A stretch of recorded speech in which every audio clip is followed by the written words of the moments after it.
So I teach the core course on program evaluation and policy analysis. It's the second course in the quantitative methods sequence.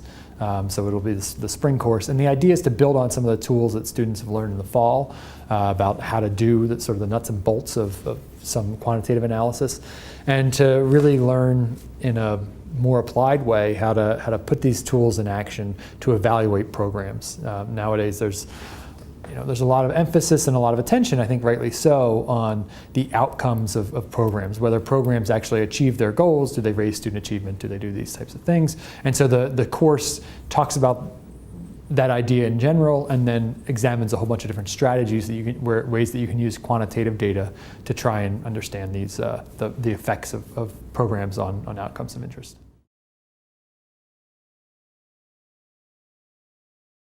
The goal of the class is for students to be able to access it at several different levels. First, I want all students to leave the course with just a basic understanding of these different approaches and of how the approaches apply in different situations. What are the strengths and weaknesses of these approaches? And so if they pick up a piece of quantitative research, they can understand, has this been well done? What can this tell us? What can't this tell us? What are the strengths? What are the limitations?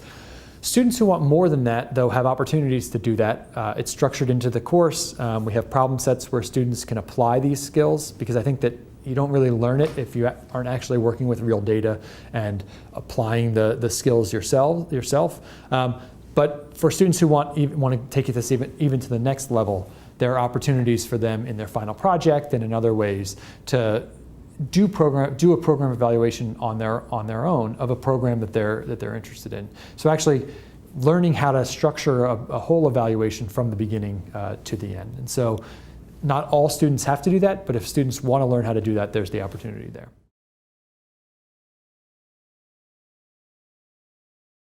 My background actually was as a high school history teacher, and so I think that classroom perspective informs a lot of what I do and how I teach now.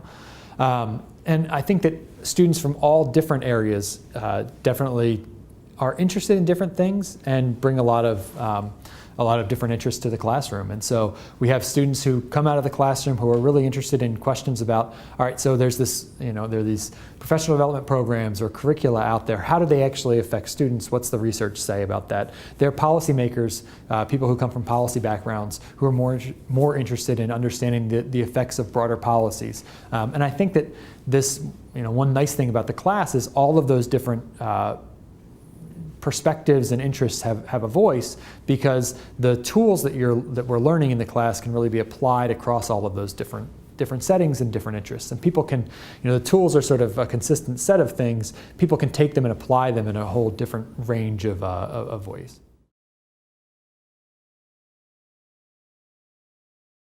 Yeah, so I think the program gets students into the workforce in a lot of different ways. One is the stuff that students are learning in the classroom.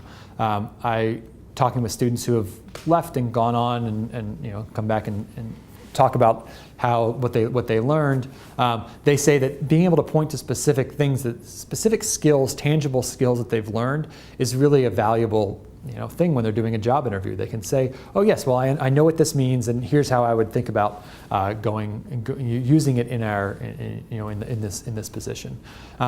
The second piece, I think, is the internship, and students gain great experience in that internship, and they can tell prospective employers, not only have I learned about these things in the classroom, I've actually done them in my work. And so students leave with, I think, great experience in that way.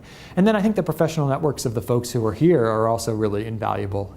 We have these connections with the Annenberg Institute for School Reform, and the faculty who are here can really help people, and in their internships, the networks that students build in their internships can really help students go out and be successful when they're trying to find jobs.